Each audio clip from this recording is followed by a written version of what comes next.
月4月23是伊主要讲的圣诞千秋，信众的社戏来答谢。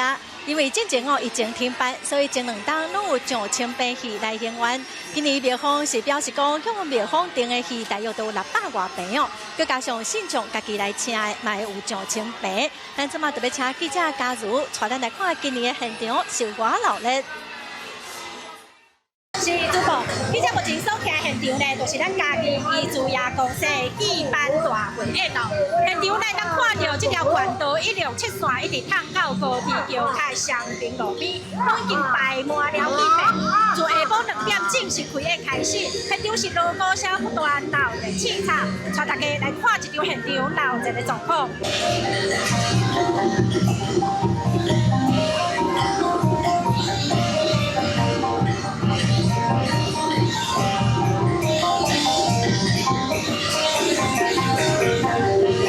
是布袋戏也是歌戏，伫咧正式起歌了后，拢搬甲闹热气场。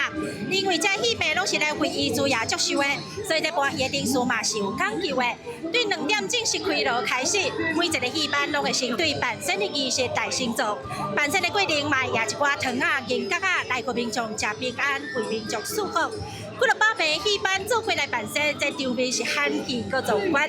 咱伫现场也当看到济信众做回来斗闹热，因有的是头摆来看闹热的，有的是已经连续几落年拢来遮为伊主耶祝寿。咱来听一段民众的讲法。今仔时代你上趣味的就是来遮捡银角啊！你不管你捡到1块、5块、10块的有无吼？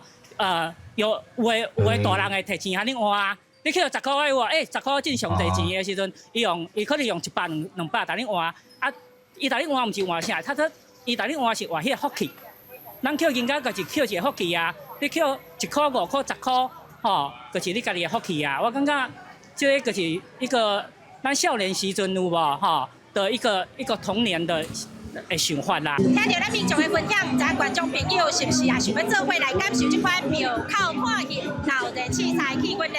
我袂过正式开锣的民众慢慢演去，因为这段时间逐天的下晡甲暗时拢有安排演出，有机会会当找时间来现场感受一下这种闹热的状况。以上就是现场上新的状况，咱从镜头交给主播。